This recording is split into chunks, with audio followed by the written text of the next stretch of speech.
नमस्कार मित्रों, आज की कहानी का शीर्षक है कि क्या सचमुच आत्मा होती है। प्रातः काल का समय था।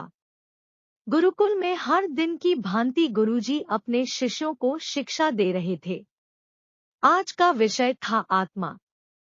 आत्मा के बारे में बताते हुए गुरुजी ने गीता का यह श्लोक बोला, नैनं छिन्दन्ति शस्त्राणि नैनं दहति पावक, न चैनं क्लेद्यन्त्यापो न शोष्यति मारुता वर्टिकल बार। अर्थात आत्मा को न शस्त्र छेद सकते हैं, न अग्नि जला सकती है, न जल उसे गला सकता है और न हवा उसे सुखा सकती है।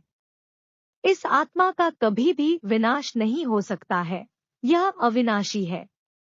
यह सुनकर एक शिष्य को जिज्ञासा हुई। वह बोला, किंतु गुरुवर, यह कैसे संभव है?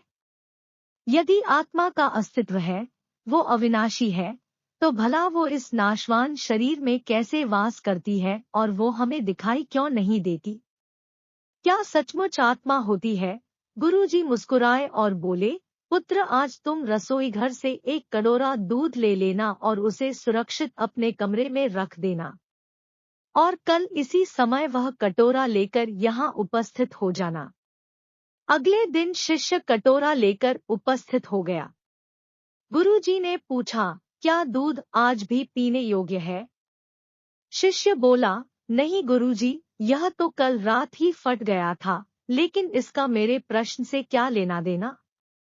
गुरुजी शिष्य की बात काटते हुए बोले, आज भी तुम रसोई में जाना और एक कटोरा दही ले लेना, और कल इसी समय कटोरा लेकर यहाँ उपस्थित हो जाना। अगले दिन शिष्य सही समय पर उपस्थित हो गया। गुरुजी ने पूछा, क्या दही आज भी उबोग हिलू ठीक है? शिष्य बोला, जी हाँ गुरुजी, ये अभी भी ठीक है। अच्छा ठीक है, कल तुम फिर इसे लेकर यहाँ आना, गुरुजी ने आदेश दिया। अगले दिन जब गुरुजी ने शिष्य से दही के बारे में पूछा तो उसने बताया कि दही में खटास आ चुकी थी और वह कुछ खराब लग रही है। इस पर गुरुजी ने कटोरा एक तरफ रखते हुए कहा, कोई बात नहीं, आज तुम रसोई से एक कटोरा घी लेकर जाना और उसे तब लेकर आना जब वो खराब हो जाए। दिन बीतते गए पर घी खराब नहीं हुआ और शिष्य रोज खाली हाथ ही गुरु के समक्ष उपस्थित होता रहा।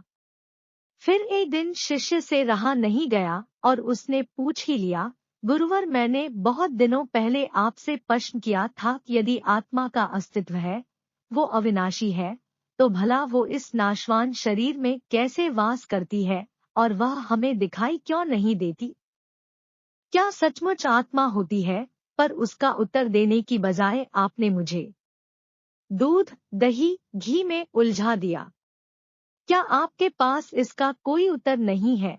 इस बार गुरुजी गंभीर होते हुए बोले, वत्स, मैं ये सब तुम्हारे प्रश्न का उत्तर देने के लिए ही तो कर रहा था। देखो, दूध, दही और घी सब दूध का ही हिस्सा है, लेकिन दूध एक दिन में खराब हो जाता है, दही 2-3 दिनों में, लेकिन शुद्ध घी कभी खराब नहीं होगा। इसी प्रकार आत्मा इस नाशवान शरीर में होते हुए भी ऐसी है कि उसे कभी नष्ट नहीं किया जा सकता। ठीक है गुरुजी, मान लिया कि आत्मा अविनाशी है, लेकिन हमें घी तो दिख ही देता है पर आत्मा नहीं दिखती। शिष्य, गुरुजी बोले, घी अपने आप ही तो नहीं दिखता ना।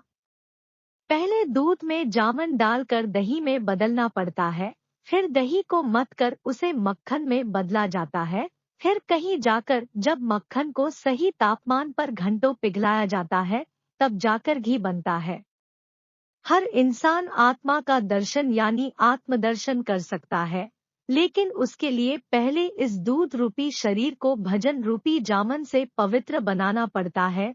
उसके बाद कर्म की मथनी से इस शरीर को दीन दुखियों की सेवा में मथना होता है, और फिर सालों तक साधना व तपस्या की आंच पर इसे तपाना होता है। तब जाकर आत्मदर्शन संभव हो पाता है। शिष्य गुरु जी की बात अच्छी तरह से समझ चुका था। आज उसकी जिज्ञासा शांत हो गई थी। उसने गुरु के चरण स्पर्श किए और आत्मदर्शन के मार्ग पर आगे बढ़ गया। मित्रों, आपको ये कहानी कैसी लगी कृपया कमेंट्स करके बताएं। ऐसी ही अन्य कहानियाँ सुनने के लिए इस वीडियो को लाइक तथा शेयर करें, साथ ही चैनल को सब्सक्राइब करें और बेल आइकॉन को दबाएं। धन्यवाद।